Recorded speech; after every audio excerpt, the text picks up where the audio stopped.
Ladies and gentlemen, welcome all of y'all to my podcast, man. You know, whether I do it live or I do it just at my house, chilling by myself and upload it later, man. All that matters at the end of the day, my people get to hear this perspective that I love to share, man. Today, what's on my mind is a subject that I feel like many of us maybe really misled, or the movies or the R&B songs or our friends or our ideas of love. You know, just life. I think what happened is they got us caught up in things. If we had to actually take our time and think about them now, we'll realize, man, maybe this was not a good idea. Maybe these things that we got into, we should not have gone into. Maybe these people that we're raising up didn't really tell us the truth about what's truly going on out here, and we started making a whole lot of mistakes. So what am I talking about? I think from the time of Sarabanyani, many of us were taught to want to get into relationships. Would you agree?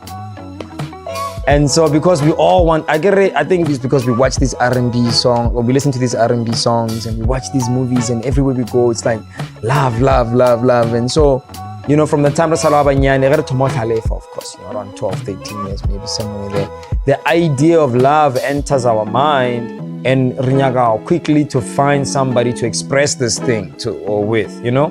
So we try to get into relationships from the time we were young. And many of us, we started at 13, some people even younger than that, some people, you know, 15, 16, all the way upwards. But we started engaging in relationship, we started to want to share love, to experience this thing, even though none of us really understood it as we were growing up as children. But we just wanted to have it. We just wanted to experience it. And so we got into relationships. But here is the thing. Many of us, these relationships that we've been in from the time of Salabanyani some have been good. Sure, they've been good moments. But some of them have been really traumatizing, painful, you know, scarring.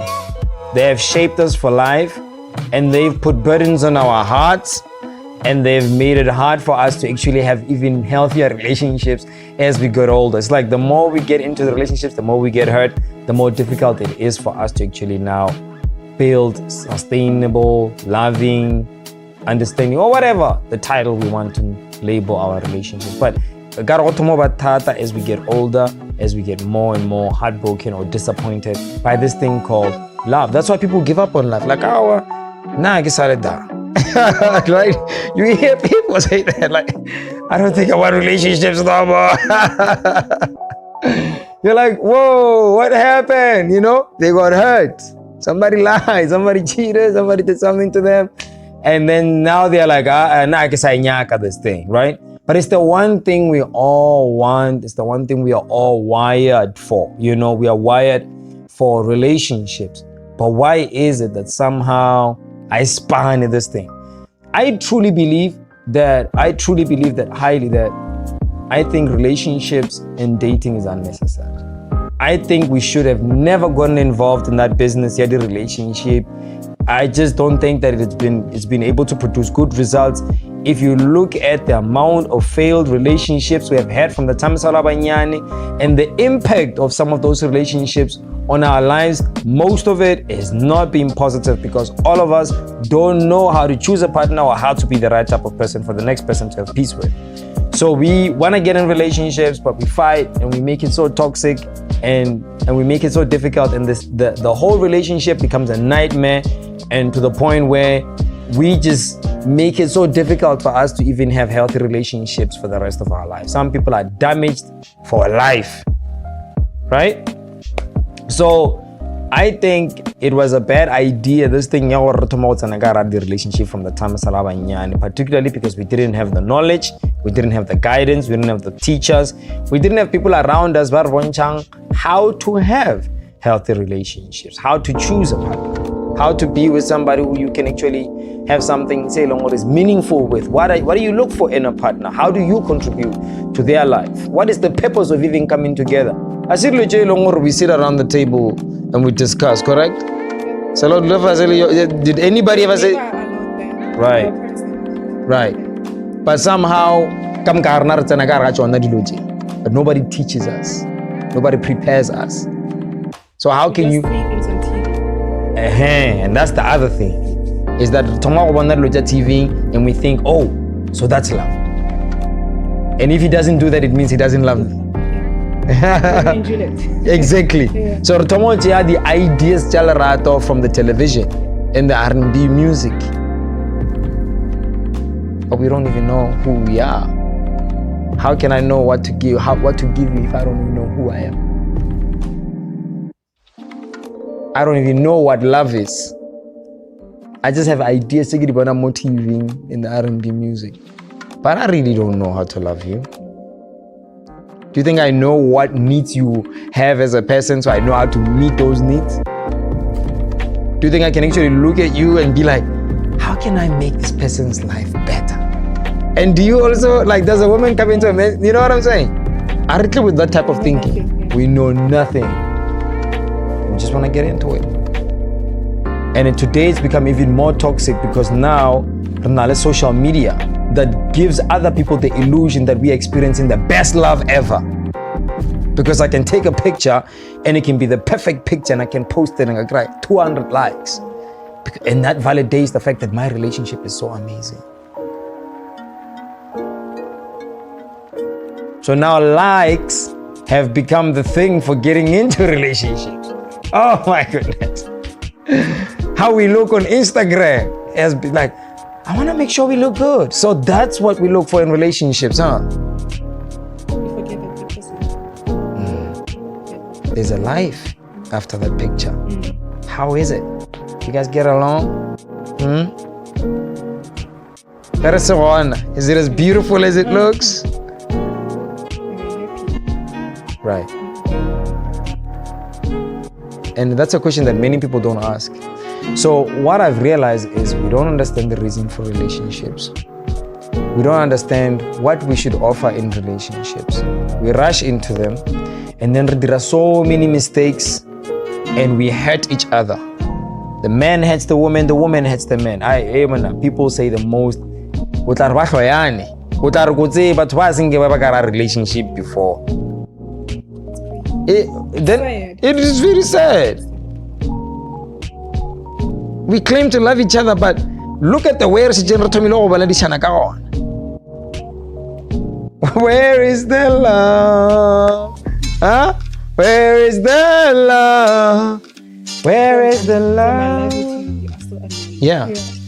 Don't talk to me. I don't want to see you anymore. Don't call me. I'll delete you or block your number. When you see me, don't even talk to me. You don't exist in my life no more. Damn.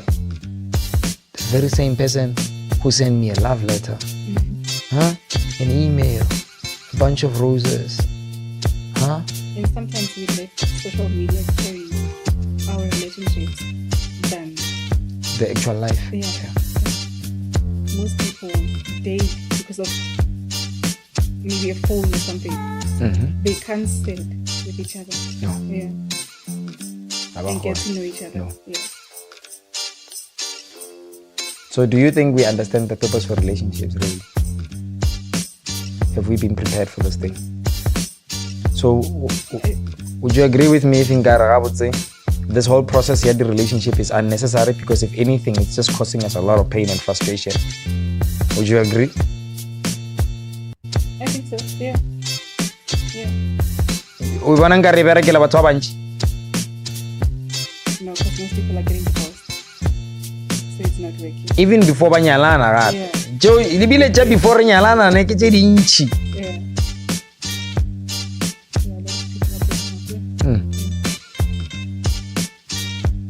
So how can we claim to want to get in relationships? Like make it seem like we should be in relationships. If you're not in the relationship, what is wrong with you? When are you getting into the relationship? It's like relationship. But it's not like this thing, we know how to do it.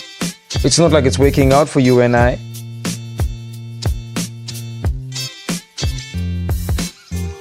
Is it elevating you? No, it's not.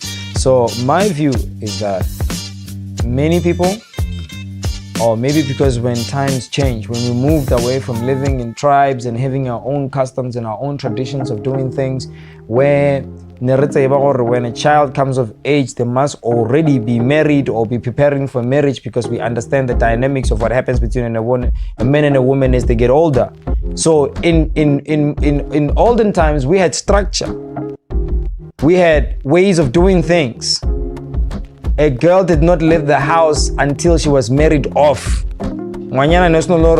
You just get born, then suddenly Tesha Arida.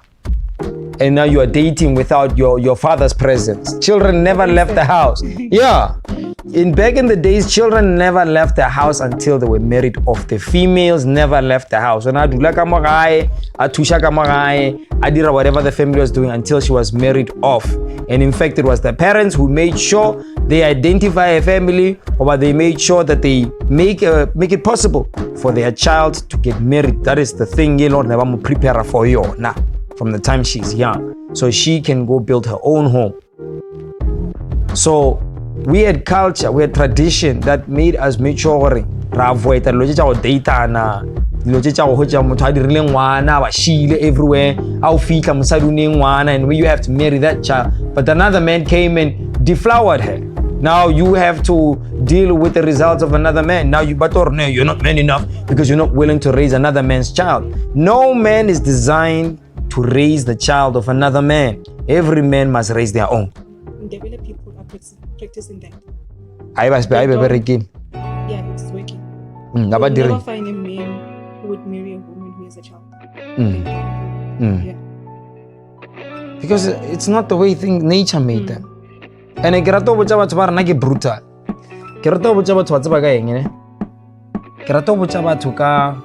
The male lion. And I know it might not sound like history say long, or we should be comparing people to, but we need to understand that human beings are animals. We need to get out of this mentality. We are better than animals. If anything, we should be studying nature so we can see what lessons nature has for us. So we can learn from our immediate environment. Here's what the male lion does. Whether we're not right or wrong, that's besides the point. Nature is nature. Nature will do what it wants. It doesn't care what you think. It doesn't care how you feel. Nature is nature. The male lion, if I can the female lion, so the male lion fights another male lion for territory so that it can be able to mate with the females in that territory. Because every female in every territory belongs to that male in that territory. I'm talking nature now. I'm talking nature language now. So if all the females in that territory belong to that lion, before any other lion can mate with the females, he first must go through the male. So the job of the male is to protect the territory, make sure the women and the children are safe, so that they can hunt and they can feed the children. This is why the female lions are the ones that hunt the most. And that's a fact. If we got a National Geographic, most of the time, the one that's feeding the family is the woman, not the man. The woman feeds the family more than the man. You should study lions with our. The women are making sure the family is fed. The father is out there protecting, making sure the children and the family are safe. Because there's no other threat. As long as the make sure the territory is safe, they have no other threat. They can hunt. Any other thing is meat, is lunch. They can have lunch. So if another male lion wants to have those females, firstly he must kill the father. After Snowball, the father, if I can the female lion in a little cups, you know what it does? What? It kills them. Kills all the little ones. All the other ones they go chaba. Okay, but the females will be dominated by this new male lion. Now, why? Some females, of course, choose to go away. I'm not saying they always submit to the new lion. That's not always the case. Some females run away. They run with their children. They fight if they can. They fight to make sure they can protect their young. But if they are compromised, in some instances, the male lion kills the cubs and then they start afresh. Why does he do that? Why does the male lion kill the cubs? It's an inherent nature within the male species. We we are not made to raise the child of another man. We are not. And the male lion will show you how far he's willing to go, not to even bother having stepchildren. He will kill them. And I'm not saying a man must kill.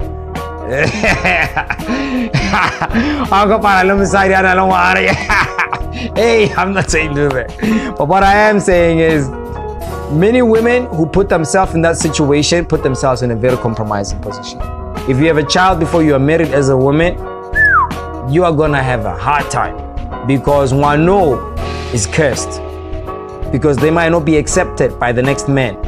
And in today's society wants to judge a man by that, the fact that this man is not willing to raise another man's child, therefore he's not man enough. Fuck that. No way. You are not going to out on box the ideas because you fucked up. I was not the one who told you to get pregnant by another man before. No, you decided to do that. Why did he not stay? He didn't stay because of your issues. So now don't make it seem like it's my fault that I'm supposed to love this little man or this little woman. Yes, I must have compassion. I must care about them, but I can't love them the way I would love my child. Bonsoir. No man is ever going to love another child the same way he would love his. It's not possible. You will always love your child more because that's you. Okay? So we damage ourselves. We create such situations for ourselves. And Basadi Bailongwa find themselves in situations where they have children before they are married. They make it even that much harder for them to find a man who will be loyal, who will be there, who will build with them. So we are creating so much chaos, got this thing, get the relationship, trying to find a partner. We don't even know what we should look for to be able to know whether we're choosing right. And the reason why is because we have let go of tradition. Because it is the father's role to teach the son and the daughter what a father is supposed to be to the household and to his wife. Like you're supposed to learn from your mother and your father the relationship between the masculine and the feminine, how they get along in the house. That's your first education. You see how your mother respects your father. You see how she talks to him. You see how he handles her, how he handles you. Yes, that's how you see the submission and the relation and the beauty of it, because now you are able to see, because you are able to appreciate your father and your mother. So if then you begin to see the beauty of the dance between the feminine and the masculine. You get to see masculinity in a beautiful way. Because you guys have turned masculinity into an enemy right now. Niger, you guys don't understand us. Lebanangare, masculine man is a problem. That's because you've never seen a man in your house doing what men do and being comfortable with your father saying, no, you're not going to. No, out of parasol. Come here, my child, sit here, I want to talk to you. And discipline you. And you listen to a man and you will do what he says. And he says, no, you're not going to do that. And you say, okay, yes, I guess I won't. And you're like, damn, I guess I can't do anything. My father said I can't, so I can't. Wanzara. So you begin to accept being led by a man from the time you're a child. You get to see how a man disciplines you. How you can listen to a man who cares about you. And maybe even some instances your father has the time to actually sit you down and tell you why I did some of the decisions he's making. Because sometimes because you're just thinking about yourself. Why is he saying this? Because how long yeah, we won't. Because how long you just want what you want. So you don't really get to appreciate the leadership that your father might be giving you at that time. So if unalena kwa udula faselo and say, my child, some of the reasons why this and that, these are the reasons. If you had time to do that, that's even great, because at least his role in your life and how he's playing it. So if you are able to then see that type of relationship between your mother and your father, and you're able to appreciate the feminine and seeing how the mother is taking care of the father and how the father is taking care of the mother and how the whole family thing is setting up. It's a beautiful thing when you go to some families in Fanane. And sorry, I'm talking to my boys now on my podcast. Alright, so it's a beautiful thing when you go to a family and then you sit there and you're watching a man and his woman and his children and they're all sitting there and it's fun and you're like, damn. I wish I had this. This is nice. You know what I'm saying? The children are happy, the wife, it's a happy home. It's a happy home. You're like, this is beautiful. It's a beautiful thing. When you see a family like that, naturally you want your child to be associated with those type of people because you look up to them. You are inspired by how they run their household. You know what I'm saying? How the mother does her stuff, how the father does his stuff, how the children just follow along. I want to conflict. They listen to their parents. The parents have everything in order. They're moving in the right direction. Yeah, you would want your child to want to get close to that family, whether your son to get married to the family or your daughter to be married by a son from that family because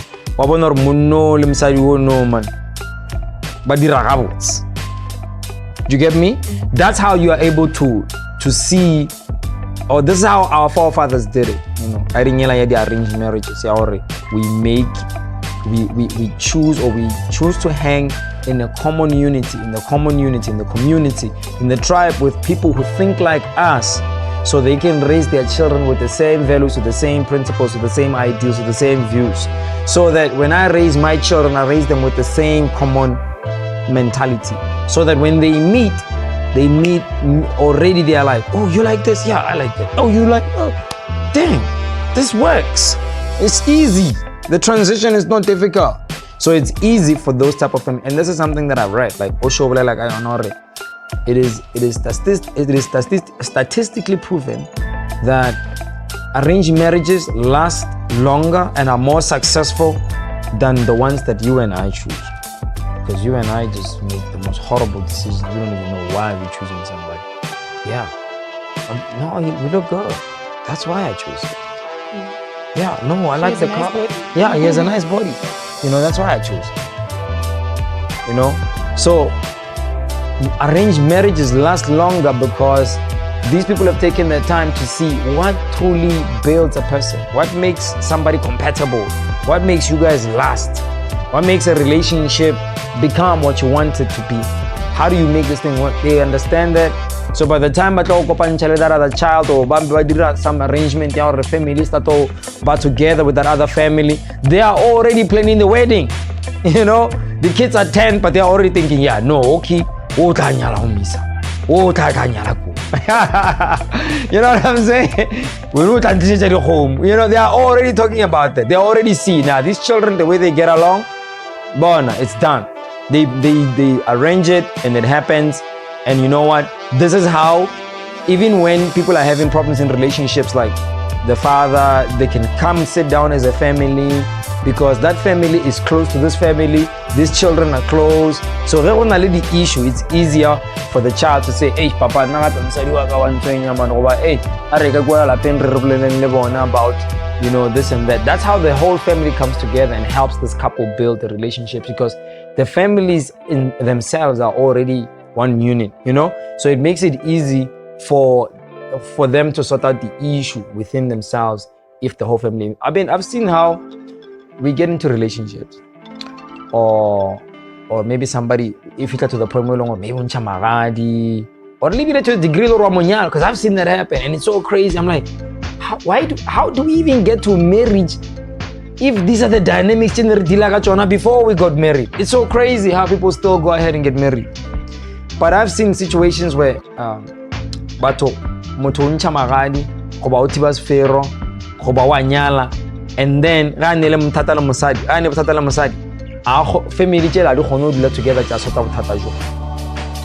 Yeah, it's like fuck yeah, I'm put selo, yeah, I'm put selo na ke tswa solo na tswa song. I've seen it happen. I've seen it happen so many times. It's like it's not a family thing anymore.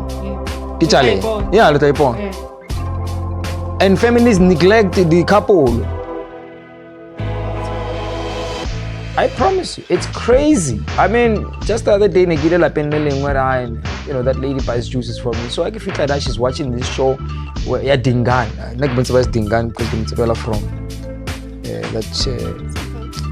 Speak out. Yeah. I think Mama's I think Mama's I drink unusual.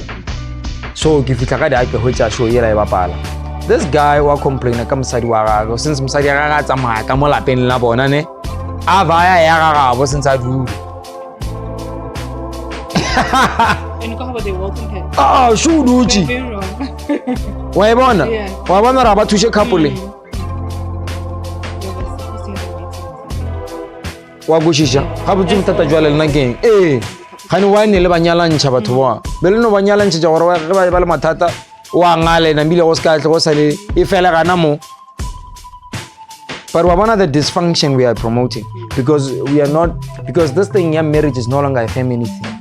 When you know what's by yourself or what the khatela moto, then the family is not involved. Yeah, I'll drown alone. Because why? I want a structure, I want an order, I want a system. Yeah.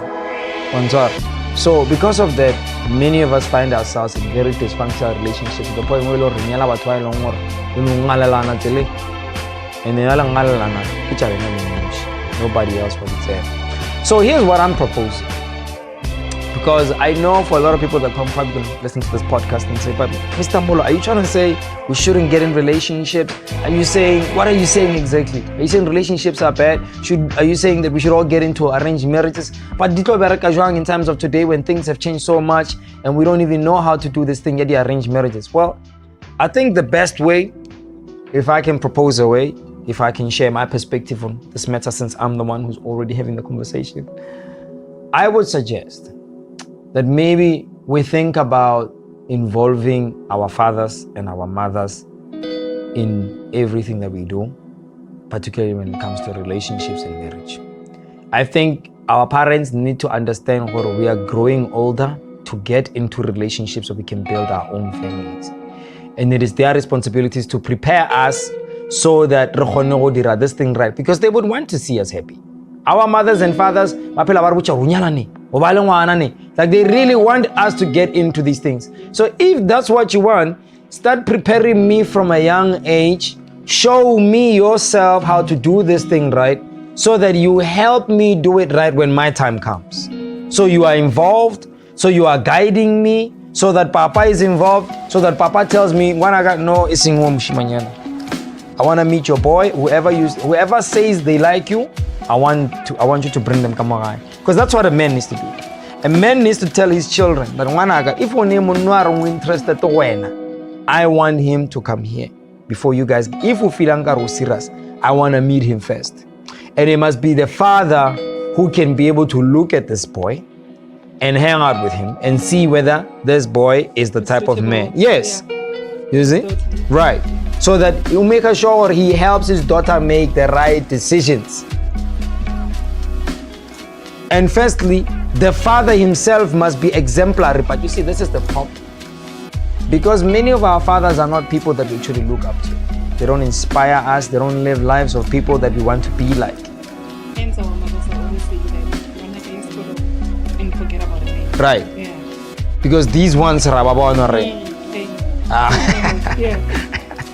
You see? Yeah. So now it falls back on the man. Or what type of man are you? You know, are you the type of man who your wife looks up to you, your children look up to you, you are a leader of yourself, in a way that is respectable? Like your children look at you and they're like, man, when I grow up, I want to be like my father.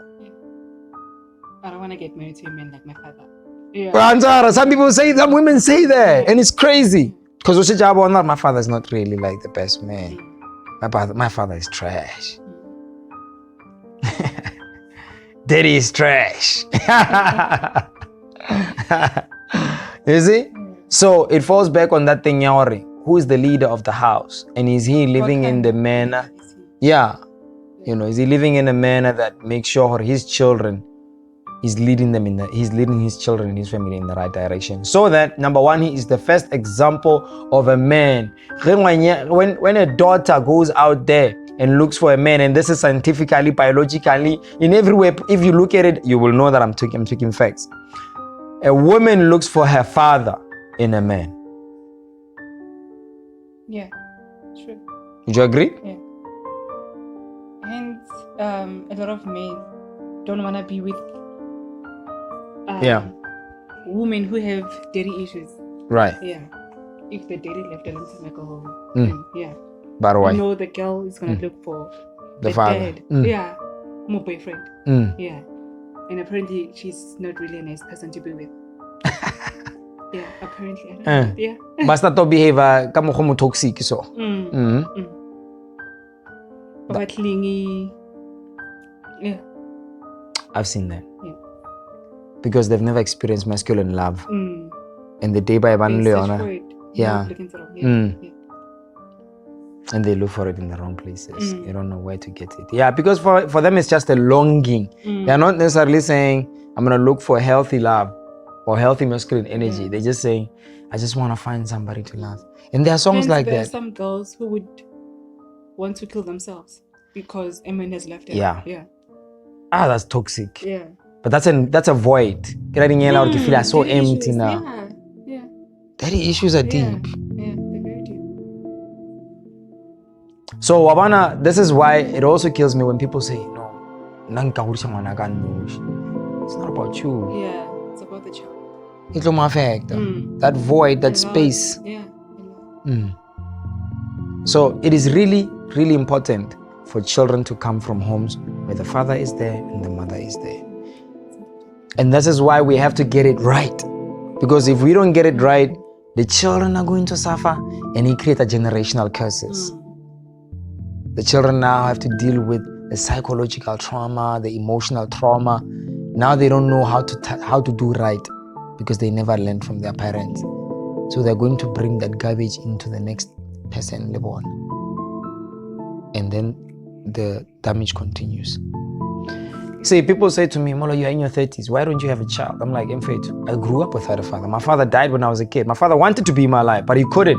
And I felt the pain of not having my father in my life. Why would I want to create a situation that makes my child live in the same pain that I experienced?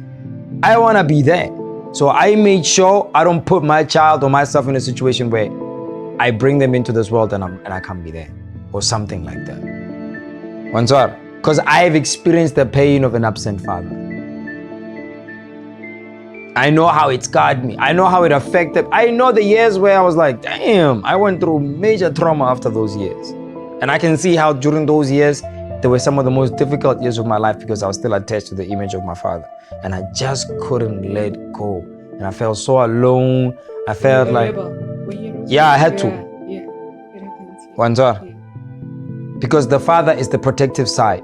It's the one who you can cry to when shit is really popping, when things are really bad, and you can say, and he can be like, Skawar, I'll take care of it. But when there's nobody to cry to, and you cry to your mother and says, but you know the problem is still there, because your mother doesn't really have the ability to solve that problem for you, because she's just a woman. What can she do? She can do what she can, which is to nurture and to comfort you. But if she has to go into the world and protect you, she can't do that. So